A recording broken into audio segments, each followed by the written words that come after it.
Welcome again students. कल हमने phylum discuss की थी, दैट इज हेमिकॉर्डेटा। आज हम नेक्स्ट फाइलम डिस्कस करेंगे, that is phylum Chordata. So your next phylum is phylum Chordata. Phylum Chordata की अगर हम बात करें तो कॉर्डेटा में चार मेन कैरेक्टर्स हमें देखने को मिलते हैं।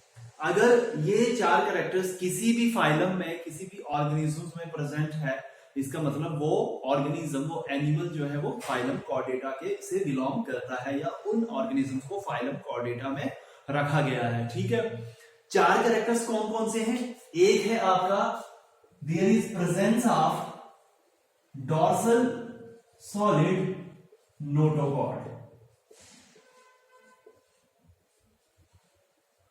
Second is presence of pharyngeal gill slits.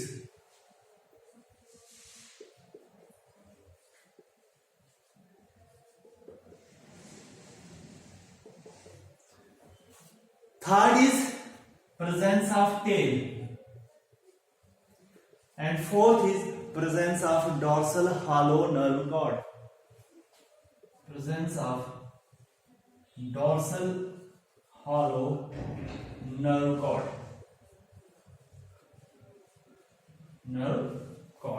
ये चार मेन कैरेक्टरिस्टिक फीचर्स हैं फाइलम कॉर्डेटा। कौन कौन से? Presence of dorsal solid notochord, presence of pharyngeal gill slits because they are present on the pharynx region, presence of tail and presence of dorsal hollow nerve cord.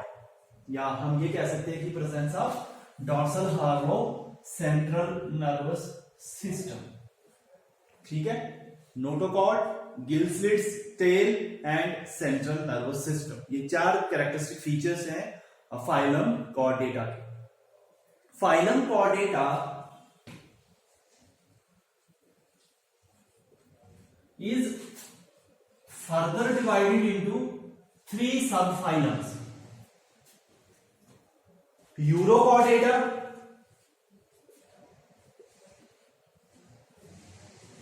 Cephalochordata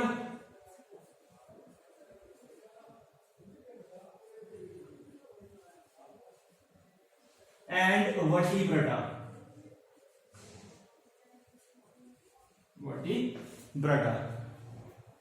So these are subphylums. Subphylum Urochordata, subphylum Cephalochordata, subphylum Vertebrata.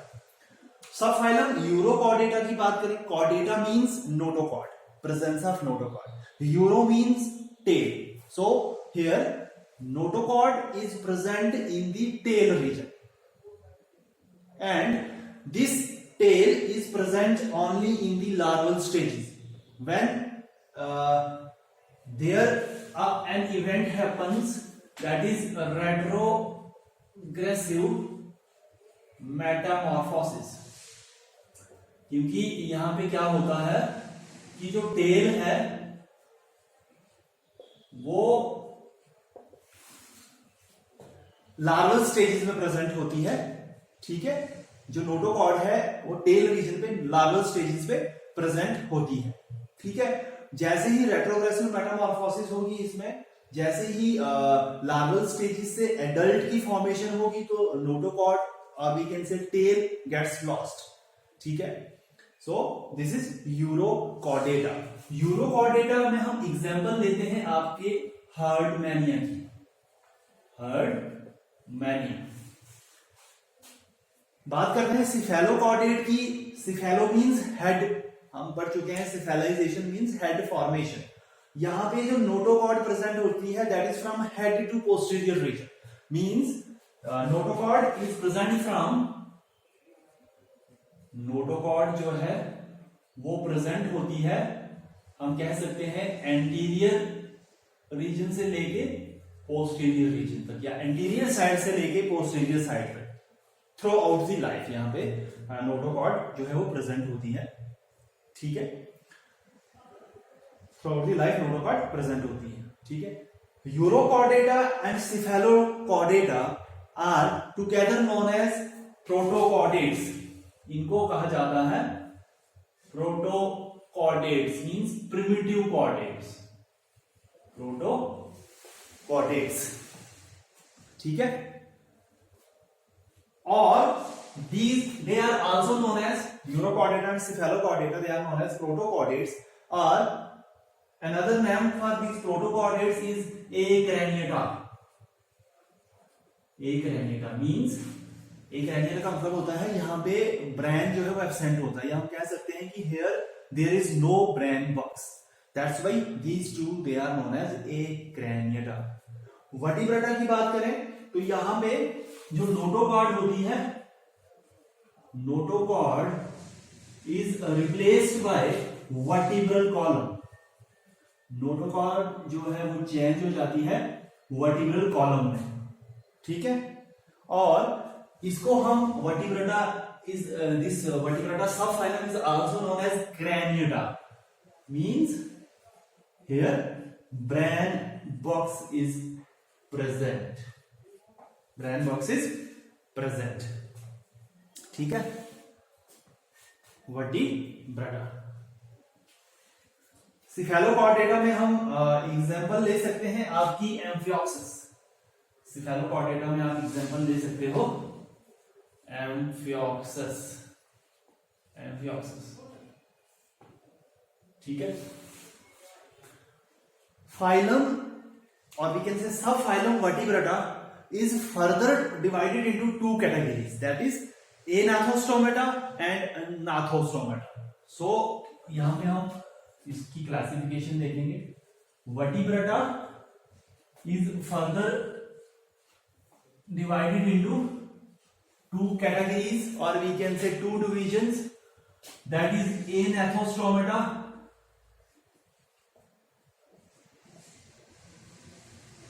and Gnathostomata. Gnathostomata.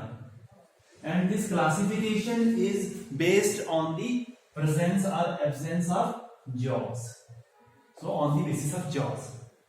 Anathostomata includes moth without jaws. यहाँ पे एनाथोस्टोमा की अगर हम बात करें तो इनका जो मोथ होता है that is without jaws. Jaws जो है वो एब्सेंट होते हैं इनके मोथ में, इसलिए इन फाइलम्स को, इन ऑर्गेनिज्म को नाथोस्टोमेटा कहा जाता है, ठीक है। So vertebrata is further divided into two divisions, agnathostomata and gnathostomata. Agnathostomata, here the moth is without jaws, and here we can take one class. Anathostomata is has one class, that is cyclostomata. Cyclostomata. Example: Petromyzon. Petromyzon.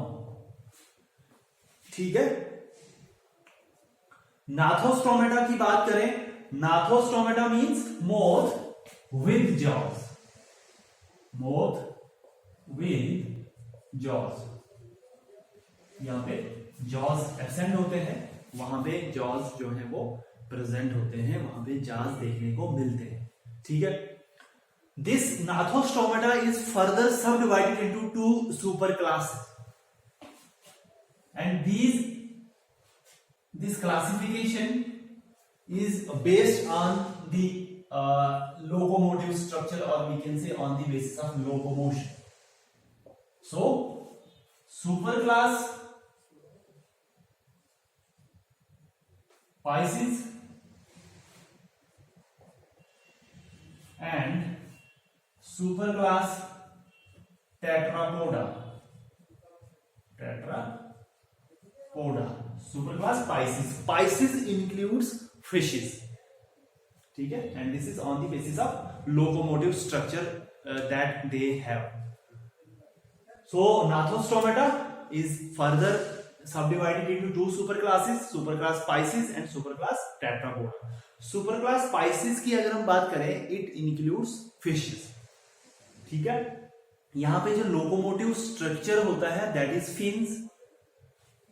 So locomotive structure here is fins, here are limbs. So on the basis of this, they are subdivided into like this. यहाँ पे fishes या Pisces जो है, यहाँ पे aquatic feature हमें देखने को मिलता है, और यहाँ पे मोस्टली अगर हम देखें तो टेरेस्ट्रियल फीचर हमें देखने को मिलता है. ठीक है. यहाँ पे रेस्पिरेटरी ऑर्गन्स जो है that is gills. Super class spices में या फिशेस की अगर हम बात करें, और अगर हम यहाँ पे देखें तो यहाँ पे रेस्पिरेटरी ऑर्गन्स जो है दैट आर लंग्स. ठीक है. So this is Gnathostomata, which is further subdivided into superclass Pisces and superclass Tetrapoda. Tetra means 4 and poda means foot. 4 limbs इनमें present होते हैं. ठीक है. Then on the basis of endoskeleton, this Pisces is again divided into two classes we can say. Pisces जो है वो further दो categories में, दो क्लासेस में डिवाइड किया है. यहाँ हम यह कह सकते हैं कि सुपर क्लास Pisces की दो क्लासेस होती है. That is class 1 is कॉन्ड्रिक thighs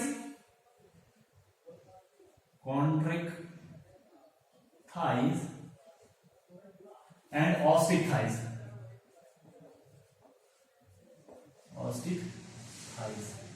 Chondric thighs includes cartilaginous fishes and ostrich thighs includes bony fishes. Superclass Tetrapoda, this is also we can say this subclass Tetrapoda is further subdivided into 4 classes. So this is also divided into 4 classes.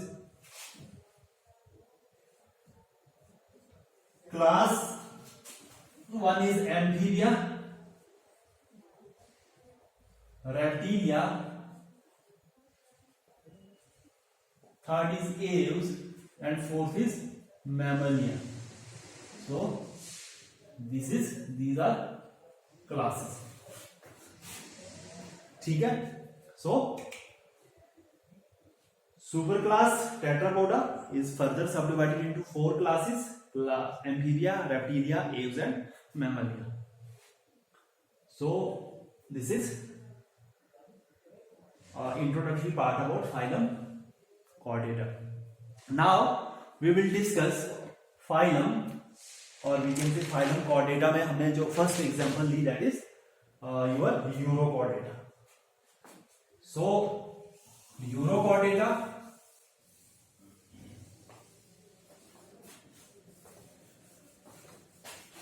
की अगर हम बात करें, urochordata जो सब phylum है, यहां पे हम देखते हैं हर्डमैनिया की एग्जांपल. ठीक है. यूरोकॉर्डेटा हम अभी देख चुके कि यहाँ पे जो नोटोकॉर्ड है that is present only in larval stages and that too in tail reason.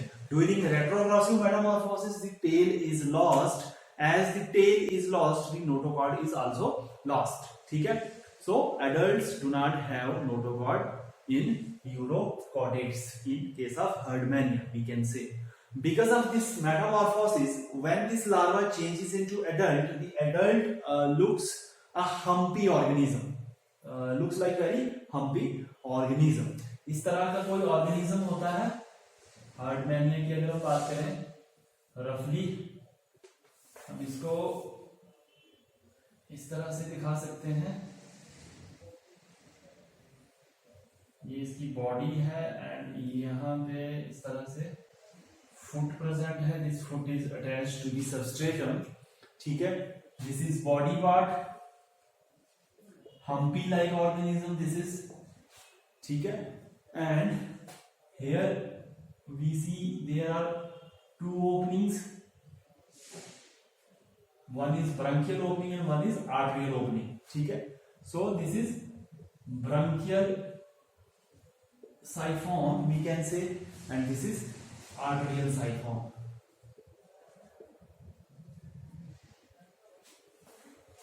So body has 2 openings which are known as siphons. One is bronchial siphon and another opening is known as arterial siphon. Each opening opens into a this sac-like structure which is this inside. ठीक है? The entire body is covered by a layer which is known as tunic. इस तरह से tunic layer हम कह सकते हैं या ट्यूनिक एक सबस्टांस इसकी बॉडी के बाहर जो है वो इसको कवर करके रख सकता है, और इसीलिए हर्डमैनिया या हेमिकॉर्डेटा को यूरोकॉर्डेटा को हम क्या कहते हैं? They are also known as tunicates.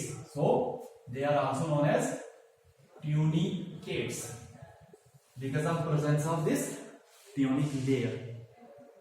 It is commonly known as C squared because C squared because the reason for giving this name is it darks water whenever any predator approaches it. They are hermaphrodites. Both the sexes are present in the same individuals. Hermaphrodites.